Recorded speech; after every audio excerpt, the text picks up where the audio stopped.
My name is Ian, or, to some, Bucker Fuskyote, and I'm a furry.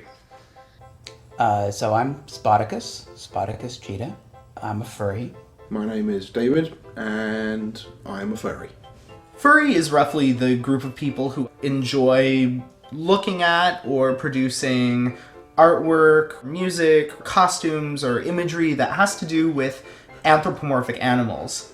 I have a mug that came from Urban Dictionary, and it says, the most difficult to describe fandom in all the world is furry. It ranges from people who have interest in animals to people who really honestly believe that they are golden-winged green dragons and wouldn't be anything different than that. Furry to me is a personal hobby. I enjoy hanging out with other furries, going to fur meets, going to conventions. I am also a fursuiter, so I dress up in my fursuit. I see myself as more of a part animal, part human than I do a human. But for some people it is an interest. For some people it is an attraction to the art alone. So it's a very wide and broad definition, and that's why you really can't just have one term that really describes everyone. My fursona is a husky-coyote hybrid, and I chose the fursona because I feel like I'm playful and friendly like a husky, and I'm also clever, and I like to sing like a coyote. I was very much a loner, very much a lone wolf. Always did my own thing, went my own way, and yet I do like to be the leader of a pack. I don't know why, but I've always had an attraction to cats. Even as a small child, dogs weren't that interesting, but cats were always interesting. They were soft and they were fluffy. They were self-sufficient. They were cleaner than dogs. You didn't have to clean up after them. I don't have a doubt that I'm human. I definitely feel human, but I feel a very close association with the larger animals. If I walk down the street in fursuit, people will stop, they'll ask me about it, they'll hand me their 3-month-old baby and say, let me take a picture. They'll put their arms around me and they'll start talking to me. And to me, that's just really an amazing thing, that just your outfit changes how people respond to you. All this fear of talking to strangers goes away, and they just will open up to you in ways that are really actually quite surprising. My perception of the media's perception of furries is that we are all part satanic, deviant bastards that will pin down the nearest four-legged animal and proceed to rape it if we can.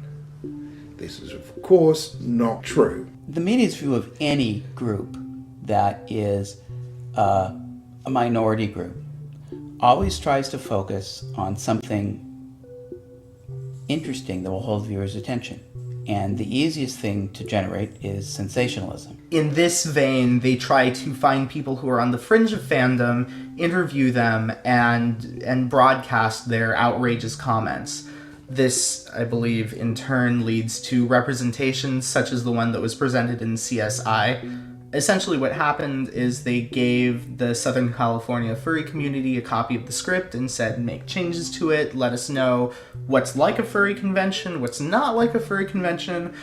So we got together and made a bunch of changes, sent them back the script, and they basically tossed it all out the window and did what they were originally going to do.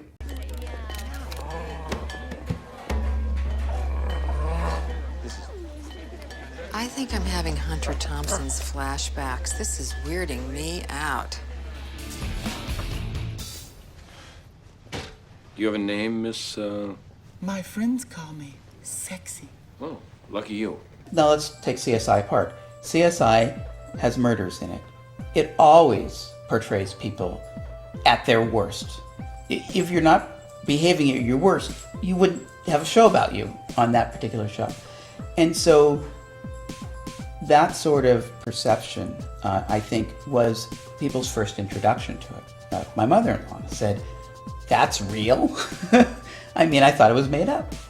So many people think that the furry fandom is a really weird place with a lot of really weird people, but in reality it's no different than any other sort of fan group. furries are not as comfortable in front of the media, in part because of some bad press that they had in the past. And so rather than come out and say, here we are, look at us, I think most of them retire and go away. If you post that you're going to be doing an interview with furs, there are many furs who actually run the other direction. So in the end, I think part of it is the media, that they're looking for something really interesting, exciting. But part of it is first, that they haven't stood up. They haven't stood up and showed what it means for them. I mean, you don't see many interviews where people are talking about, like this, what it means to them. And to me, that's the whole core. That's the whole core, is how much that awareness of this community personally has changed my life, and how it's changed the life of people I know who are part of it. It's a big deal for me. And so to be able to get that message out, I think is important.